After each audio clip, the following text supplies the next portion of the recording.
issued a severe thunderstorm warning for southeastern Claiborne County in southwestern Mississippi, northwestern Lincoln County in south-central Mississippi, eastern Jefferson County in southwestern Mississippi, southwestern Copiah County in central Mississippi, until 4:30 p.m. Central Daylight Time. That came out of nowhere.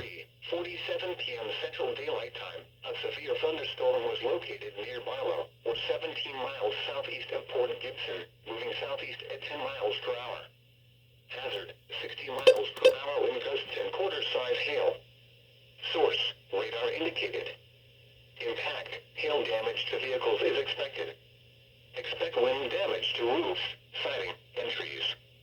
This severe thunderstorm will be near Bilo around 4 p.m. Central Daylight Time. McBride around 4:05 p.m. Central Daylight Time.